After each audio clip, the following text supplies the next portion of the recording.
Hey boys and girls, it's Ron Bass with another edition of Ron's Rants, a new and improved Ron's Rants, your source for pop culture topics, pop culture events, silly things that go on every day that I like to rant about because it's just friggin' ridiculous. That's just everything, Ronnie. My God. What is wrong with people? Davin? I have no idea. idea. Davin Huntley's joining me tonight, our producer. Hello. Also, our producer at Soar High Records. Yes, sir. So you need to go to soarhighentertainment.com. Check out our website. Go to our Facebook page. Yes, Soar High Records. Yep. And learn all about our music business that's, man, it's really busy. Ever growing. Very busy. Yes. All kinds of good stuff going on. I agree. So, what crazy ass things are happening? Okay, I'm going to show you something just friggin' ridiculous. All right. Ready? So I love to go to Sonic Drive-In, right? Okay. And I always like to get a breakfast burrito. Mm-hmm. I always like to get a packet of picante sauce. Okay. But here's the problem. And I'm not going to do it because it makes a mess. When you open up the packet and you push in the middle of it, you can already see how it's already full. Right. It's too full in the middle. So what happens when you open the packet and you start pressing, guess what happens? It just goes everywhere. Everywhere! I mean, on my tie, on my shirt. No change of clothes. On my desk. Because I usually eat in the office, right? Instead of going out to eat. Yes.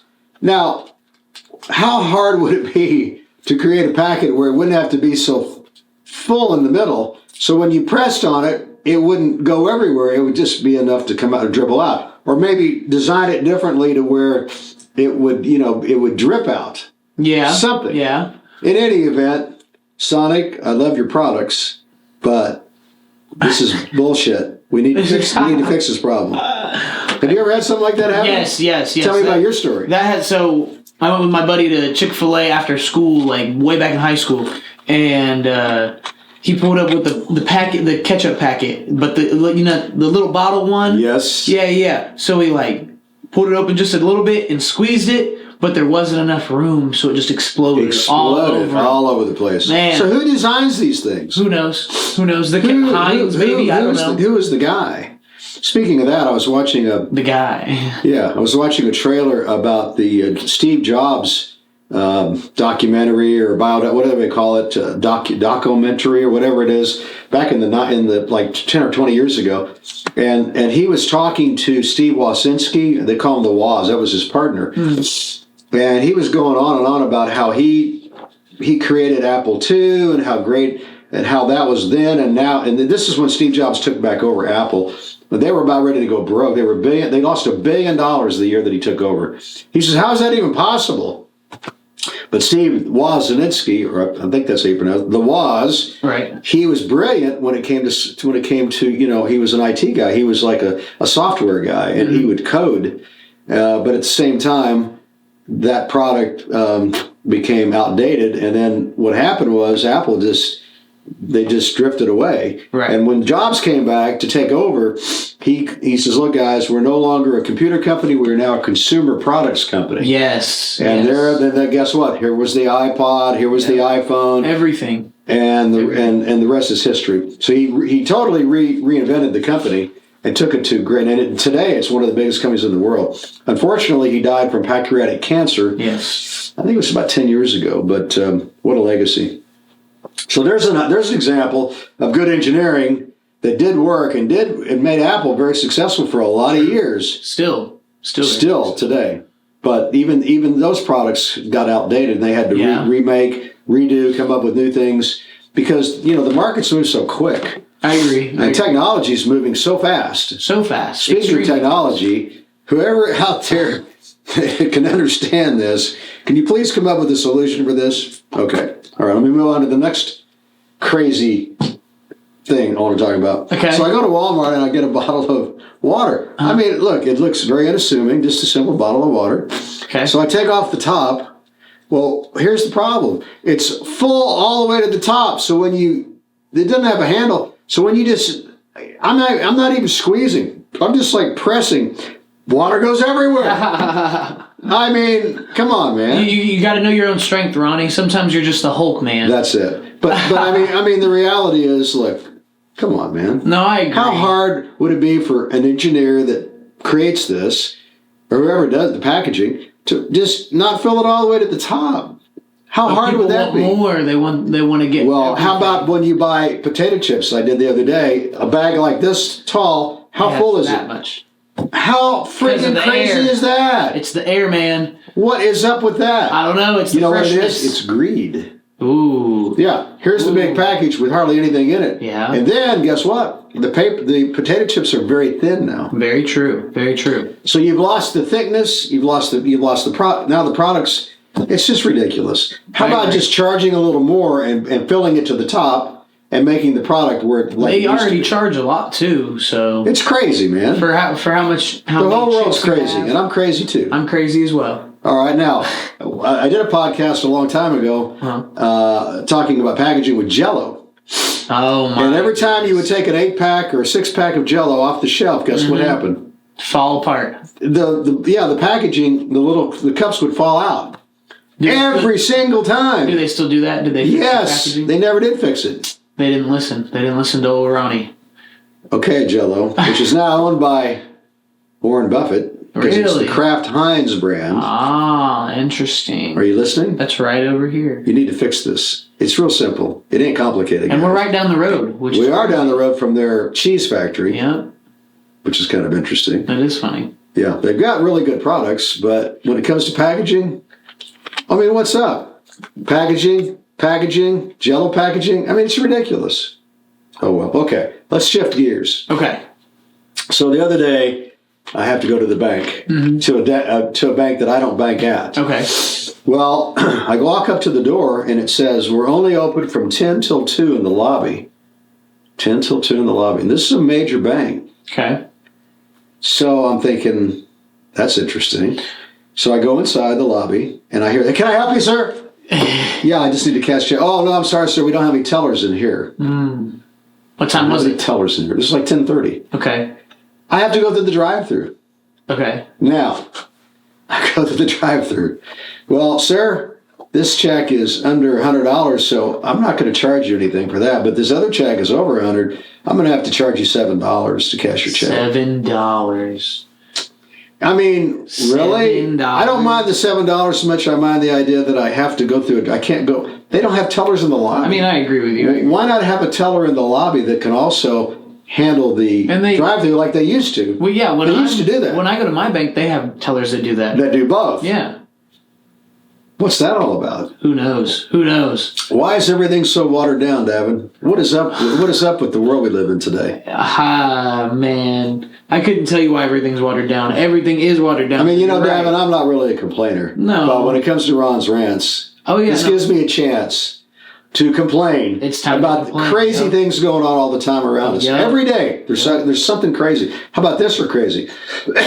So, in my neighborhood, okay, I've got a neighbor that bought a house. Mm-hmm. I get this letter in the mail. Hey, I want my house to be for people that want to, like a bed and breakfast, but they just want to come in for maybe a couple of days because the hospital is close to where I live, and so these are for mostly family members that are going to go see their family at the hospital. Right. So it's like a weekly rental, whatever it is, but it's a really nice house. Okay. So they put up these security lights. Okay, I can kind of understand that, but let me tell you how crazy they got. Every time I turn onto my street off of Sunshine Street, which is Springfield, it's a major street, I turn on Dawson where I live, 3, maybe 4 lights come on. I'm talking about on the street. I'm not talking about pulling into their driveway.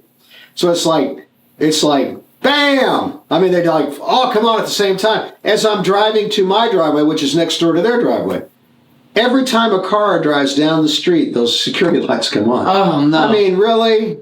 Yeah, that's a little overkill, in my opinion, but, I mean, it's fine to want to have security. Right. But going that far overboard, I mean... Now, the story gets even more interesting. Okay. There's a street light in front of my house, right between my driveway and their driveway. Okay. Guess what? About every 10 or 15 minutes, it goes out. And then for about a minute, it comes back on again. So it's all night long, it's on and off. No way. I'd chop it down. And this is all in my little corner in the neighborhood. No. What is up with that? I couldn't do it. But okay, so since we're talking about cars and streets, how about this? The other day, I'm driving down like 40 miles an hour down a neighborhood, like a residential neighborhood, and the speed limit's 30. Why are you going 40?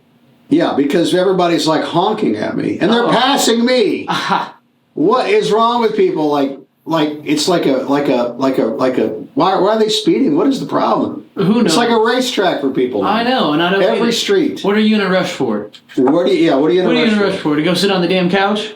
Ain't no way. There's no way. Slow the F down. Relax. Right or wrong? I agree. What is wrong with people? Who knows? Everybody's in a rush for something. I mean, I get some reasons why you might have to rush, but come on, man. We're at 10 minutes, Ronnie. We're at 10 minutes? 10 minutes. Well, okay. That's up to you. That's up to me. If it is to me, it's up to me. That's another old saying you probably never heard before. If they don't belong, don't belong.